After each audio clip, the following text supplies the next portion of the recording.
Assalamualaikum warahmatullahi wabarakatuh. Baiklah, sebelum kita masuk ke penjelasan atau pembacaan bagaimana entry point dari Bang Andi itu tadi, sebelumnya saya jelaskan terlebih dahulu sebuah setup. Sebelum setup buy Bang Andi lakukan itu kita sudah dapatkan sebelumnya di H1 ya. Semuanya berawal dari H1 ini saya perhatikan. Oke, jadi begini. Sebelum masuk ke zone entry Bang Andi, entry buy dia tadi itu di M15. Nah, jadi ternyata di di H1 kita awal dapat CS arah kuku buy. CS momentum buy. CS momentum buy. Nah, di sini kita diajarkan cara untuk ambil entry sell di time frame kecilnya di area ini dengan cara menganalisanya seperti ini. Setelah CSM buy itu biasanya akan ada re-entry dari CSM. Ini dia nantinya. Tapi apakah dia nanti akan valid untuk turun menjemput re-entry buy dulu atau lanjut aja dia terus kenaikan? Kan itu kita nggak tahu tuh. Nah, untuk memfilterisasinya, inilah power yang ingin saya tambahkan untuk teman-teman semua. Jadi begini, sekarang teman-teman coba perhatikan candlestick ini, inset bar atau arami. Ingat nggak? Candlestick pattern, candlestick buy, candlestick sell yang dibalasnya. Nah, powernya yang ingin saya sampaikan, karena kita sudah dapat poin pertama adalah CSM buy ataupun momentum buy. Nah, untuk filterisasi, apakah dia akan membuat re-entry dulu baru naik atau dia lanjutkan kenaikan tanpa membuat re-entry. Nah, powernya itu terletak ternyata di area M15. Di M15. Kita turun ke M15, time frame kedua. Oke, gini. Jadi pertama di candlestick ini tadi nampak yang menjadi di H1-nya inset bar buy dan yang ini nih. Nah, di sini kita bisa baca lagi ternyata. Disinilah powernya. Jika di time frame M15 ataupun time frame kedua dari setelah H1 tadi, kita lihat kalau ada re-entry seperti ini, batal dia re-entry pilot, maka berkemungkinan besar re-entry dari H1 akan dijemput. Paham?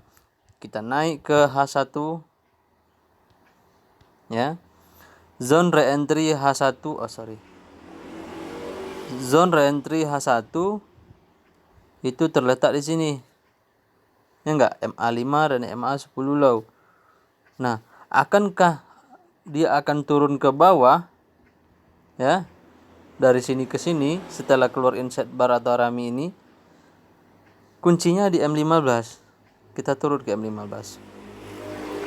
M15 nih ya, zone kotak nih tadi ya, re-entry dari H1.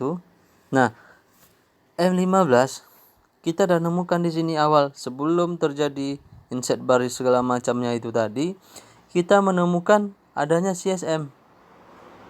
Nampak nggak? CSM tentu re-entry. Nah, di re-entry di time frame kedua inilah, di M15 inilah kan kita filterisasi. Kalau dia tidak ada ekstrim di time frame kedua dari re-entry-nya ini, tentunya batal. Berarti re-entry buy setelah CSM M15 ini batal ataupun pilot. Itulah yang menyebabkan di H1 setelah CSM buy itu tadi akan valid dia membuat re-entry ke zone MA5 dan MA10 low ataupun mid BB. Ini dia kotak ini tadi, zone re-entry H1. Nah, untuk memfilterisasi seperti biasa, kita turun ke temprem ini ya, kita filterisasi yang ini ya, turun ke M5.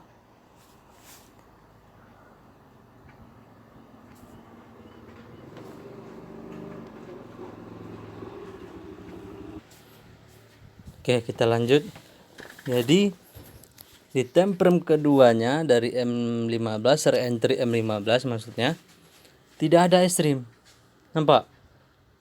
Di zone re-entry-nya tidak ada ekstrim. Yang ada CS arah kuku sel. Ya kan? Tidak ada ekstrim. Jadi daripada itu kita dapat mengesan bahwasanya re-entry-nya itu telah batal. Bang, misi bang. Oke, sebentar ya. Kita lanjut lagi nanti. Ada orang. Nah, jadi di sini kita jumpa tidak adanya ekstrim. Ya. Jadi di sini tidak ada ekstrim. Seharusnya kan re-entry di M15 kita menunggu ekstrim. Ternyata dia tidak ada ekstrim. Nah, di situ sudah menjadi indikasi untuk kita bahwasanya re-entry buy untuk M15 itu sudah batal. Oke. Tunggu sebentar, nanti saya lanjutkan kembali. Oke, kita lanjutkan kembali. Nah, jadi kenapa tidak ada ekstrim di M5 ini? Kita sudah dapat mengesan dengan ilmu SND. Kita tandai. Nampak? Atau biar lebih cantik, saya gunakan ini aja deh.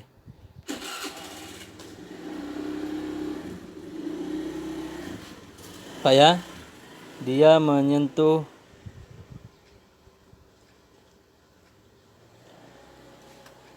FBDZ ini. Nah, intinya re-entry M15 telah dibatalkan karena tidak adanya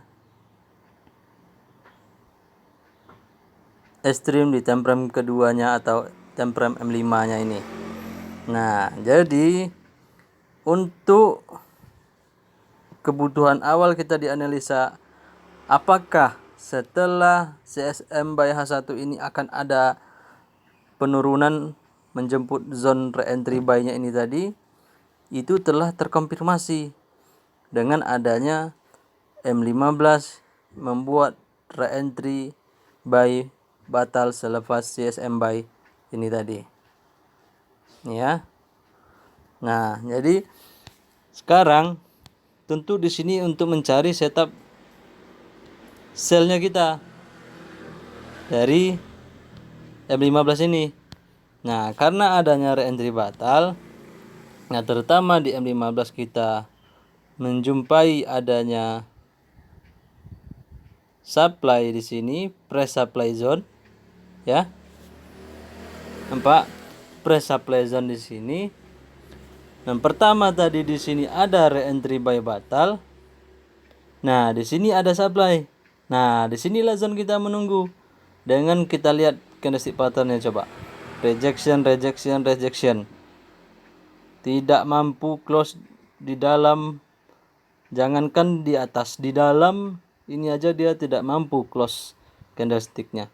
Nah, untuk masuk di zone sini, sebelum kita rubah setupnya dari awalnya CSM re-entry dan berubah ini menjadi setup sell nantinya BBMA-nya, kita turun dulu di M5. Mengkukuhkan enggak dia? Nah, di M5 di sini memang ada demand, supply yang buy terakhir ini. Tapi kan tidak cantik tuh. Nah, cuman di sini kita melihat nampak CS arah awal re-entry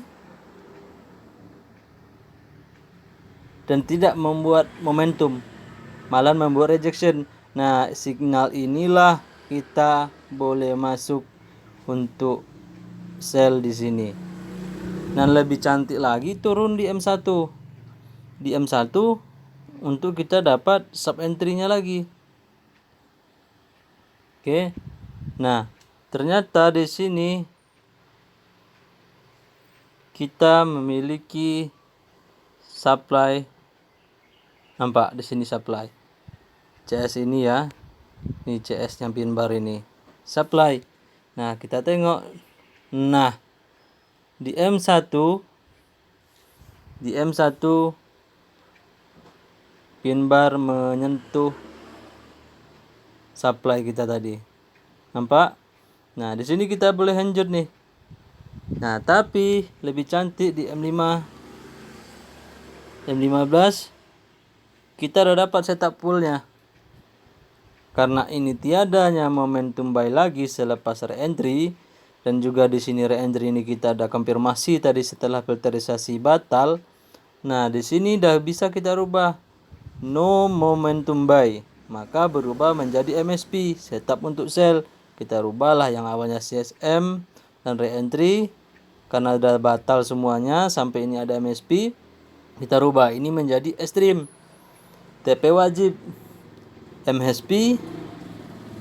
Nah, inilah setup poolnya CS arah kuku sell. Oke, adanya supply. Oke, sebentar saya pause dulu, nanti kita lanjut lagi. Oke, kita lanjut. Nah, jadi setelah setup ini kita ambil sell ini tadi, tentu target awal kita adalah di zone demand ini, target TP, ya kan? Ataupun dengan melihat reaksi-reaksi candles yang menyatakan pelemahan untuk sellnya. Nah, tentu di time frame 15 ini ada CS arah kuku sell ini, kita filterisasi lagi. Sama halnya dengan CSM buy di H1 tadi. Akankah setelah CS arah kuku sell ini dia terus meneruskan penurunan, ataupun dia akan membuat kenaikan untuk re-entry di sini? Tentunya awalnya di sini ya kita perkirakan, akankah dia membuat kenaikan untuk membuat re-entry, atau dia terus meneruskan penurunan? Nah, dari sini kita analisa, kita turun lagi di time frame. Kita tandain dulu, turun. CSAK ini kita turun di M5-nya. Nah, di M5 ada CSM. Nah, konsekuensinya untuk market tidak melanjutkan, kita hitung dulu. 1, 2, 3 CSM. Ada 3 batang CS untuk M15-nya. Nah, konsekuensinya jika dia meneruskan penurunan ataupun dia kenaikan untuk membuat re-entry, syaratnya apa?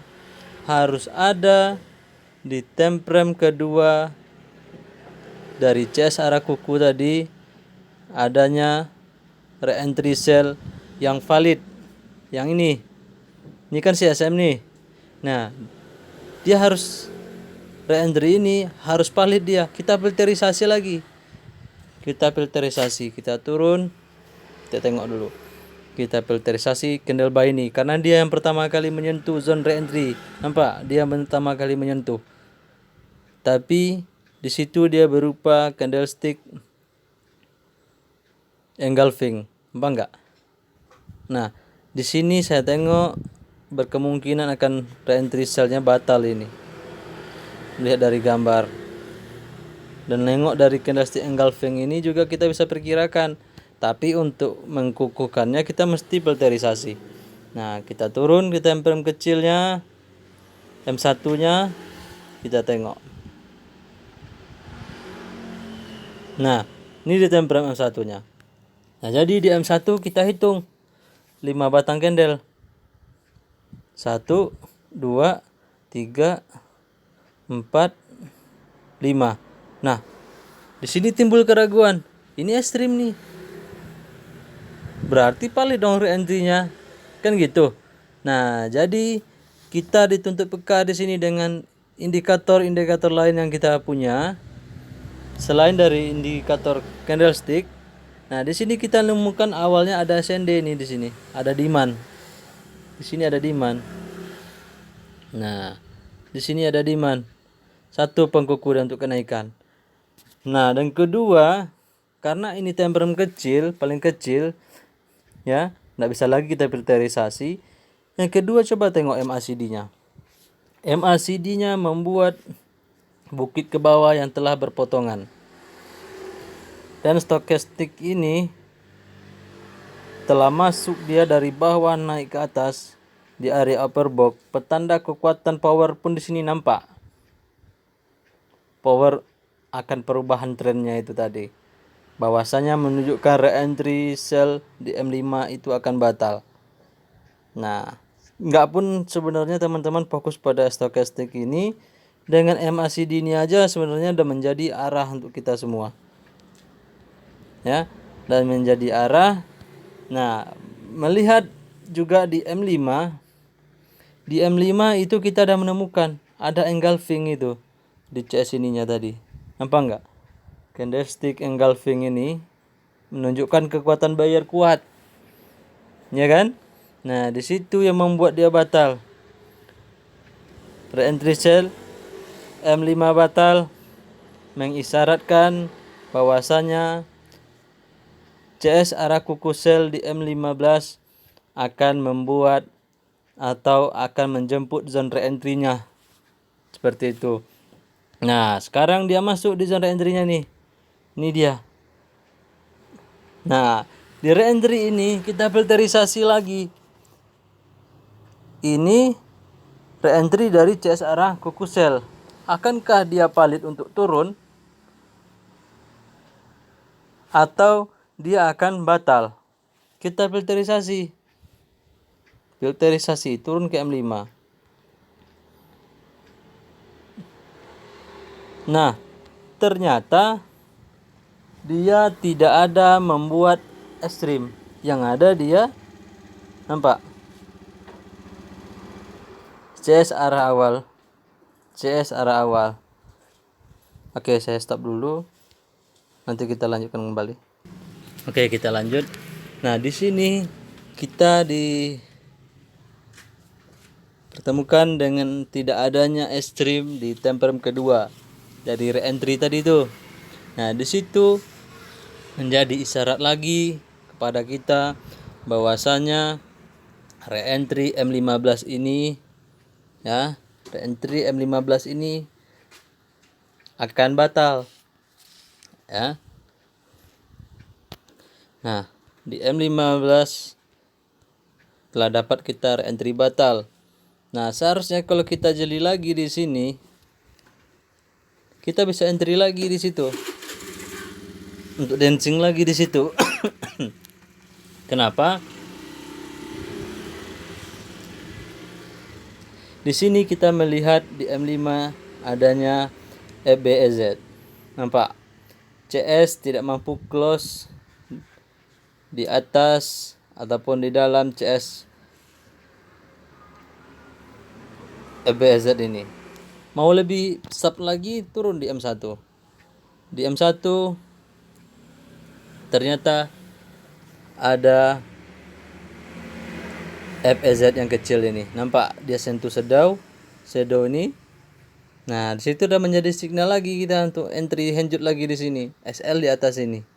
Atau ketika dia membuat CSM lagi. Oke. Atau ketika RBO. Nah, RBO terjadi, tentu di situ akan menjadi CSM buy juga, maka kita wajib cut loss. Nah, kita entry lagi di situ. Entry sell. Nah, kembali ke M15 tadi, ya. Kenapa re-entry ini valid atau tidaknya dia untuk penurunan? Kita ada dapat kesan di sini karena tidak adanya ekstrim di time frame M5 ataupun time frame kedua. Nah, dia turun. Kenapa dia turun sampai di sini? Dan kenapa CS arah kuku ini setelah re-entry sell-nya tidak mampu turun? Selain di sini kita dapat petunjuk. Di sini kita ada dapat petunjuk sebenarnya di time frame H1. Di situ adalah zone re-entry dia. Ya enggak? Karena di situ zone re-entry dia. MA5 dan MA10 low. Dan kenapa di situ lagi candlestick berbuat shadow seperti ini? Kita dikasih tahu lagi ada di sini loh sell terakhir ini. Nih. FBDZ. Nah, dan di sini ada zone re-entry MA5 dan MA10 low beserta mid BB. Di situ pengisyarat buat kita. Begitu banyak pengkukunya, mustahil untuk kita tidak memiliki level percaya diri untuk entry-nya di situ. Nah, di M5 lagi kita baca. Kita naik dulu M15. Nah, di M5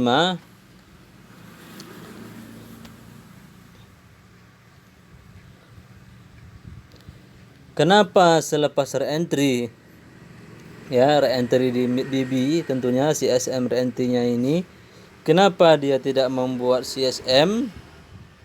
Tentunya ini menjadi MSP nantinya kan, Extreme TP wajib MSP untuk naik. Kenapa? Di M15 kita boleh kesan di sini. Duh.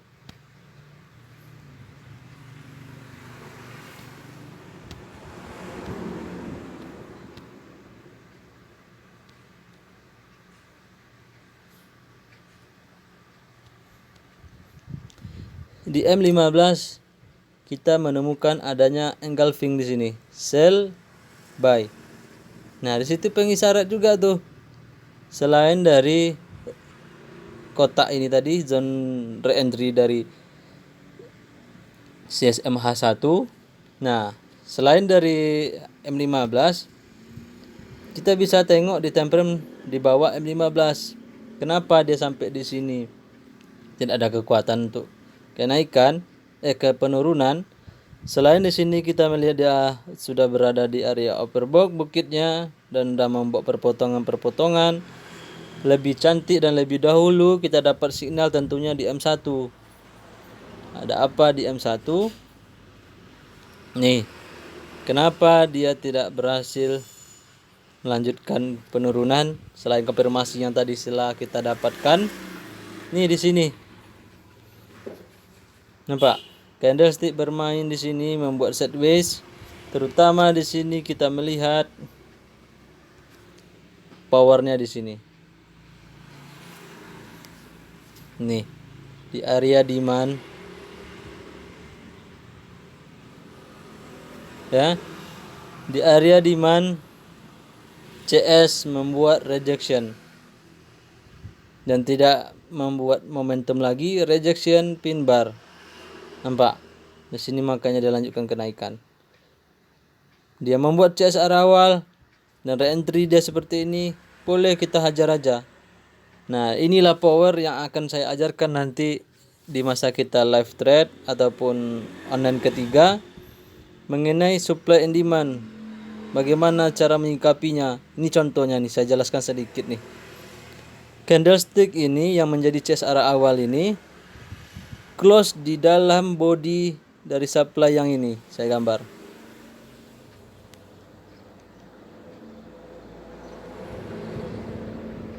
Nah, nih. Supply ya. Nampak CS arah awal yang ini close-nya di atas ataupun di dalam body dari supply yang ini.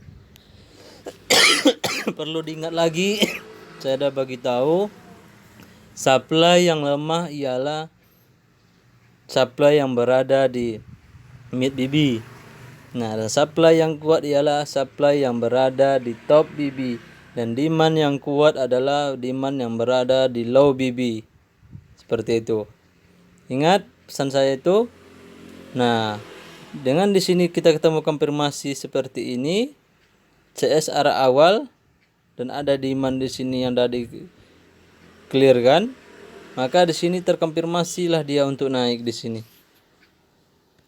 Oke, nampak disitulah cara kita kombinasi bagaimana cara kita menari ataupun dancing dengan market itu. Alhamdulillah, Bang Andi saya perhatikan benar-benar udah bisa mengambil momen-momen dari pembacaan candlestick itu tadi, dan diagram full BBMA-nya udah oke itu. Tinggal ini makanya saya buatkan, saya harap Bang Andi juga lebih bisa lebih pro lagi untuk dancing with marketnya. Di sini kenapa re-entry ini, dan ini setelah CSR kuku ini tadi kenapa dia melakukan re-entry dan kenapa tidak CS ini langsung turun aja.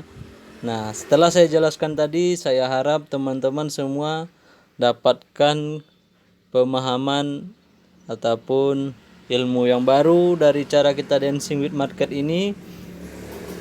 Untuk teman-teman lebih paham lagi, silakan buka lagi videonya ini, tonton lagi video ini dari awal, ulang.